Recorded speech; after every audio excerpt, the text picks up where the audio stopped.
Il n'est pas facile d'admettre cela, mais je suis dans une impasse. Un mélange de culpabilité et de désir que je n'aurais jamais imaginé ressentir, mais qui m'envahit désormais entièrement. Je m'appelle Camille, et il n'y a pas si longtemps encore, j'étais une femme parfaitement sûre de ma vie. Tout a commencé lors d'une soirée qui devait être tranquille. Mon fiancé Julien travaillait tard au bureau, comme d'habitude, et j'ai décidé d'accepter l'invitation de Sophie, ma meilleure amie, à prendre un verre chez elle. C'était une rencontre sans prétention, une tentative d'alléger le stress de la routine. « Camille, tu es beaucoup trop tendue. Il faut que tu te détendes », me dit Sophie en me servant un verre de vin. Je ris, tentant de masquer le poids que je sentais peser sur mes épaules. Je crois que je suis juste fatiguée. Le mariage qui approche, le travail... Sophie avait ce don de voir à travers moi. Ses yeux verts brillaient d'un mélange de curiosité et de défi. Elle n'acceptait jamais les excuses banales. « Fatiguée ou insatisfaite ?» demanda-t-elle, en se penchant vers moi, ses lèvres esquissant un sourire. Le poids de sa question flottait dans l'air, et j'hésitais. « Insatisfaite ?» Ce mot n'avait jamais traversé mon esprit, du moins pas consciemment. Mais en y réfléchissant, je réalisais qu'une vérité dérangeante s'y cachait. Julien et moi étions ensemble depuis presque 5 ans. Notre relation était solide, stable. Mais c'était peu être exactement cela qui la rendait si monotone. Il n'y avait plus de passion, plus de surprise, la routine était devenue la seule constante. Tandis que ces pensées traversaient mon esprit, Sophie se leva pour chercher une bouteille de vin et nous resservir. Lorsqu'elle revint, elle tenait un objet inattendu, une banane soigneusement épluchée, accompagnée d'un sourire malicieux. « Sophie, qu'est-ce que tu fais ?» demandai-je en riant nerveusement. « Tu verras. » Elle commença à jouer avec l'objet d'une manière qui me fit rire et rougir à la fois. C'était typique de Sophie de transformer n'importe quelle situation en quelque chose de troublant et d'imprévisible. Mais ce soir-là, peut être à cause du vin, peut être à cause du vide que je ressentais, je me permis de me prêter au jeu. Elle tenait la banane comme un micro, faisant semblant de chanter une chanson sensuelle. Je ne pouvais m'empêcher de rire, mais je ne pouvais pas non plus détourner le regard. Il y avait quelque chose d'hypnotisant dans sa confiance, dans la façon dont elle semblait ne pas se soucier des jugements. Puis, dans un mouvement inattendu, Sophie s'approcha, plaçant la banane entre nous comme une sorte de pari silencieux. « Camille, t'es-tu déjà demandé ce que tu désires vraiment ?» murmura-t-elle. Je déglutis, détournant les yeux. Mais Sophie n'abandonna pas. Elle avait toujours été persuasive, comme une force de la nature impossible à ignorer. Est-ce que tu attends quelque chose ou quelqu'un pour te faire te sentir vivante à nouveau, ajouta-t-elle, son regard fixé sur le mien. L'atmosphère semblait changer. L'air devint plus dense, chargé de quelque chose que je ne parvenais pas à définir. Et puis, dans un geste inattendu, Sophie approcha ses lèvres de mon oreille et chuchota « Si tu avais une chance, une seule, d'expérimenter quelque chose de différent, l'accepterais-tu » La question resta en suspens, comme une provocation qui résonnait en moi. Mon esprit criait que c'était mal, mais mon corps semblait répondre autrement. J'essayais de rire pour alléger la tension, mais mon rire sonna faible. « Sophie, tu as trop bu. » Elle pencha la tête, évaluant ma réponse, et recula d'un pas. Son sourire était désormais doux, presque triste. Peut-être. Mais parfois, c'est seulement en buvant un peu trop qu'on arrive à dire la vérité.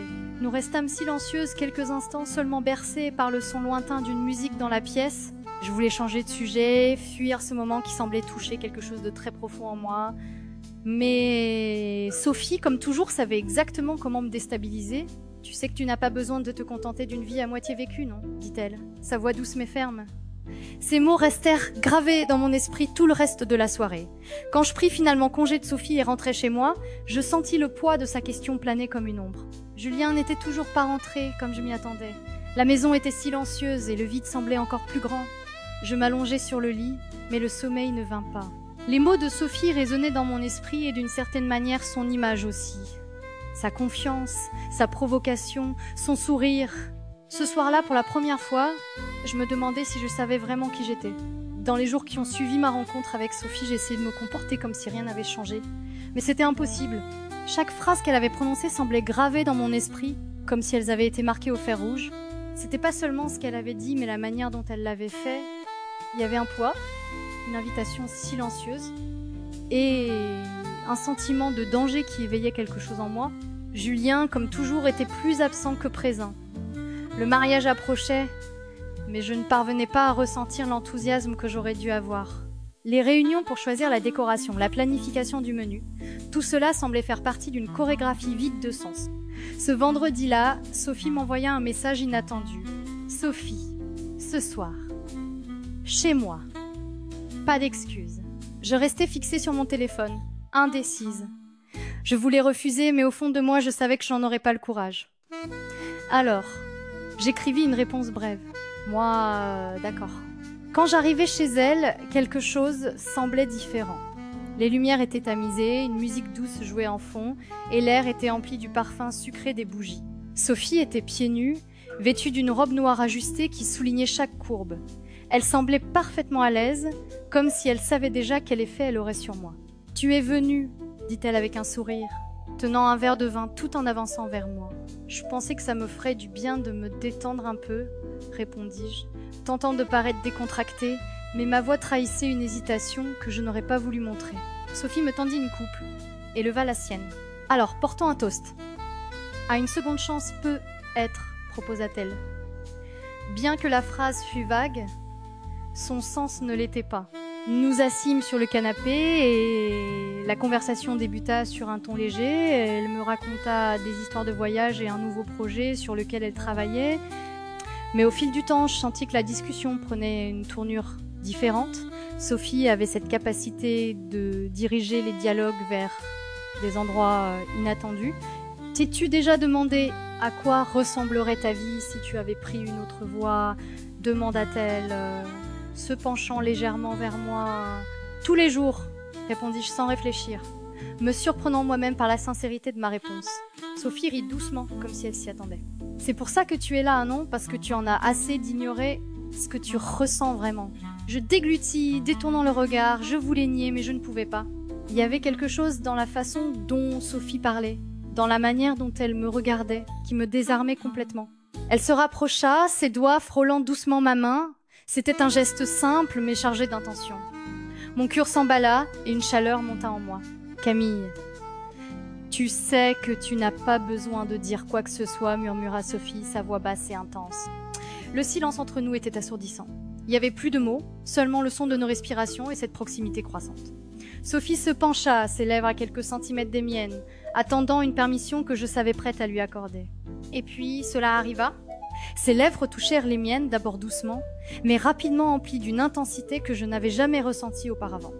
C'était comme si quelque chose en moi s'était libéré, une passion que je ne savais pas avoir refoulée. Lorsque nous nous éloignâmes, elle me regarda avec un sourire à la fois confiant et empreint de tendresse. « Voilà ce que tu mérites de ressentir, Camille, toujours. » Mes mains tremblaient et mon esprit était un chaos. Une part de moi savait que c'était une erreur, mais une autre part, plus profonde, plus honnête, ne voulait pas que cela s'arrête. Sophie ne chercha pas à précipiter les choses. Elle me laissa de l'espace, me proposa un autre verre de vin et commença à parler de sujets triviaux, comme si le moment que nous venions de partager avait été naturel, inévitable. Ce soir-là, je rentrais chez moi avec un sentiment de vie plus intense que je n'avais ressenti depuis des années.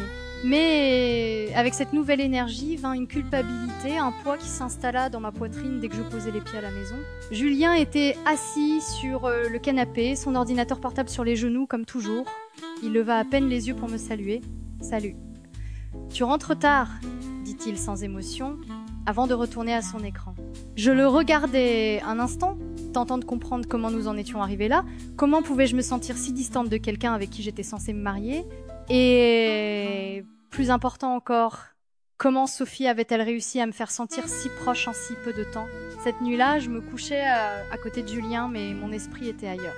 Chaque fois que je fermais les yeux, je voyais le visage de Sophie, sentais le contact de ses lèvres, entendais ses mots. Quelque chose avait changé, une ligne avait été franchie et je savais qu'il n'y avait plus de retour en arrière. Les jours qui suivirent mon baiser avec Sophie furent un mélange d'euphorie et de tourment. Chaque moment de solitude ramenait en moi le souvenir de ce contact, ravivant des émotions que je peinais à nommer. Mais en parallèle, la culpabilité rampait dans mon esprit, un rappel constant que je trahissais non seulement Julien, mais aussi l'image que j'avais de moi-même. Julien, quant à lui, semblait complètement inconscient de ce qui se passait. Peut-être était-ce mieux ainsi.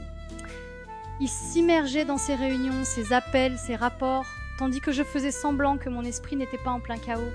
Mais la nuit, lorsqu'il se couchait finalement à mes côtés, il devenait impossible d'ignorer le gouffre entre nous. Un après-midi, alors que je travaillais à la maison, mon téléphone vibra, c'était Sophie. Rien qu'en voyant son nom sur l'écran, mon cœur s'emballa. Sophie, j'ai besoin de te voir. Ce soir, chez moi à Vaincre. Je restais fixée sur ce message pendant de longues minutes, tiraillée entre la raison et le désir. Je savais que je devais dire non, garder mes distances. Mais la vérité, c'est que mon envie de la voir dépassait toute logique. À 20 précises, je garai ma voiture devant sa maison. Sophie ouvrit la porte avant même que je puisse frapper, comme si elle savait déjà que je viendrais. Elle portait une robe légère qui bougeait doucement avec le vent, dévoilant plus qu'elle ne dissimulait. « Je pensais que tu ne viendrais pas, dit-elle, avec un sourire mêlant soulagement et provocation. Je ne devrais pas être là, répondis-je, mais mes mots manquaient de conviction. Sophie se contenta de sourire et tendit la main. Sans réfléchir, je la pris, ressentant la décharge familière que son toucher provoquait toujours en moi. À l'intérieur de la maison, l'atmosphère était intime, presque hypnotique. Des lumières tamisées, le son doux d'une chanson française en arrière-plan et le parfum de Sophie emplissant l'air. Elle me guida jusqu'au salon où une bouteille de vin nous attendait déjà. « Tu dois te détendre, Camille, dit-elle en remplissant nos verres. Tu portes le poids du monde sur tes épaules. Et à qui la faute ?» rétorquai-je, essayant d'adopter un ton léger, mais ma voix sonnait plus accusatrice que je ne l'aurais voulu. Sophie rit, imperturbable. « Peut-être que c'est de ma faute. Mais tu sais que tu es ici parce que tu le veux. » Je ne pouvais pas nier. Pas à elle, pas à moi-même. Sophie avait cette capacité de me mettre à nu, même sans enlever une seule pièce de vêtement. C'était déconcertant et addictif. Nous avons bu quelques verres et la conversation s'est déroulée comme toujours entre rire et provocation, mais ce soir-là, il y avait quelque chose de différent. Une tension plus intense, un silence qui semblait présager quelque chose de plus grand. Sophie se leva et s'approcha de moi, s'arrêtant à quelques centimètres à peine. Sa présence était magnétique, et mon corps semblait répondre avant même que mon esprit ne réalise. « Camille, je sais que tu es confuse, dit-elle, sa voix basse, presque un murmure. Mais parfois la confusion n'est que le début de quelque chose de vrai. » Avant que je puisse répondre, elle se pencha et nos lèvres se rencontrèrent à nouveau, mais cette fois-ci, le baiser était plus profond, plus intense. Ses mains glissèrent sur ma taille, m'attirant plus près, tandis que mon corps se rendait totalement à cet instant. Quand nous nous éloignâmes, elle me regarda droit dans les yeux, comme si elle cherchait une réponse. « Dis-moi que tu le veux, Camille. Je ne ferai rien si tu ne le veux pas. » Il y eut une pause. Un moment où le monde entier sembla s'arrêter. Et puis comme si quelque chose en moi se libérait enfin, je répondis « Je le veux ». Les mots sortirent avec une sincérité qui me surprit moi-même. Et à cet instant, toutes les barrières que j'avais construites s'effondrèrent. Les heures qui suivirent passèrent comme un flou, un mélange de caresses, de murmures et de sensations que j'aurais jamais imaginé éprouver. Sophie avait une manière de me faire tout oublier le monde, Julien, l'idée que je me faisais de moi-même. Lorsque je m'habillais enfin pour rentrer chez moi, Sophie attrapa ma main. Ça ne doit pas être juste pour une nuit, Camille. Je la regardais, ne sachant pas quoi répondre. Une part de moi voulait cela plus que tout. Mais l'autre part, celle qui s'accrochait encore à l'idée de qui je devrais être, était terrifiée. Sur le chemin du retour, le poids de la réalité m'écrasa comme un camion. Et si Julien découvrait? Et si je ne pouvais pas m'arrêter? Mais surtout une question résonnait dans mon esprit. Pourquoi, après tant de temps, je me sentais enfin vivante? Quand je rentrais à la maison, Julien était dans le salon, comme toujours.